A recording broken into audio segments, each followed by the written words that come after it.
Van Gogh dans les carrières de lumière des Baux-de-Provence. Le 18-18 vous présente cette exposition qui commence aujourd'hui.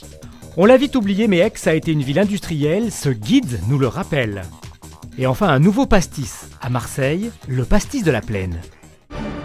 Van Gogh projeté dans les carrières de lumière des Baux-de-Provence. La nuit étoilée met en scène les œuvres de Vincent Van Gogh, 7000 m² de surface, à partir de ce vendredi et jusqu'au 5 janvier 2020.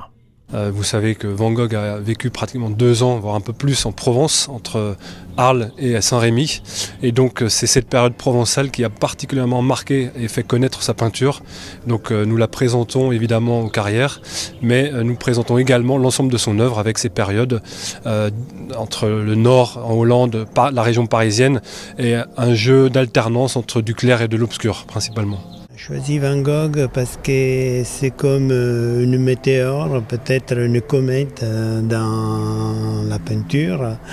Et je pense que la Provence était pour quelque chose dans ce que lui, il a produit, dans les couleurs qu'il a découvertes ici et dans la force dans laquelle il les a exprimées.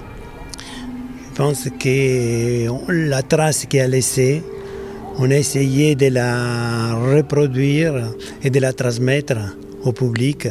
On travaille sur des fichiers de très haute définition. On les anime, pas pour s'amuser avec les tableaux, mais pour arriver à faire comprendre au public aussi la force, l'énergie, la passion, je dirais presque la frénésie qui mettait Van Gogh quand il étalait sa matière sur la toile. Et je pense qu'on arrive peut-être à faire vivre quelque chose, une émotion beaucoup plus forte que ce qu'on peut avoir simplement dans un livre. L'entrée est à 13 € avec en prime une autre exposition plus courte sur le Japon rêvé, l'image d'un monde flottant. Après la bière de la Plaine, vous allez pouvoir goûter le pastis de la Plaine. Cette microbrasserie située en plein cœur de Marseille a pris le parti de se diversifier en créant non pas une, mais 2 bouteilles de pastis. C'était une volonté partagée avec mes 2 associés de créer comme premier produit de la distillerie un pastis. Et du coup, en fait, on a décidé d'en faire même 2 parce qu'on voulait se faire plaisir et puis faire plaisir aussi et se diversifier sur le pastis à proposer. Donc il y a eu 2 pastis, il y a un premier qui est assez classique et un deuxième plus complexe comme un pastis de dégustation. On a mis presque un peu plus de 2 mois, le temps de préparer, ça a pris du temps au niveau de l'étiquetage aussi, les étiquettes ça a pris un petit peu de temps, mais là on est super content du résultat, on a juste hâte maintenant de le présenter, quoi. Et quand on demande au gérant de la microbrasserie pourquoi du pastis, la réponse semble évidente. Bon, on habite à Marseille, hein, on a eu très vite l'idée. Non, mais c'est-à-dire qu'à partir du moment où on voulait fonder une distillerie, il y a des spiritueux qui mettent vachement de temps à être prêts. Et le pastis, c'était déjà plus rapide. Et puis surtout, il y avait un lien entre la bière, qui est une boisson conviviale et populaire, et le pastis aussi. À partir de samedi, pour l'instant uniquement en vente ici, et ensuite, on l'espère, à vendre dans toutes les bonnes adresses marseillaises. Dès demain, le pastis de la Plaine sera vendu à la brasserie et vous pourrez découvrir ces 2 nouvelles bouteilles. Et si Aix-en-Provence n'était pas la belle endormie que l'on croit?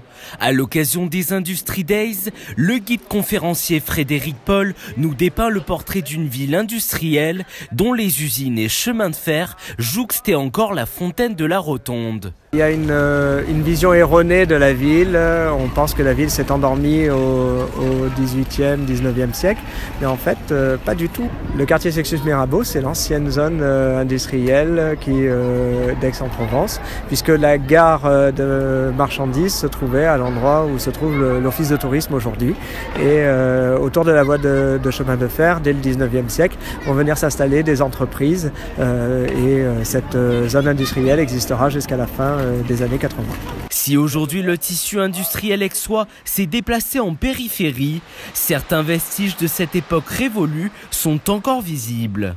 Il y reste quelques détails visibles du passé industriel, il faut effectivement les chercher, notamment l'usine des allumettes qui est le plus visible.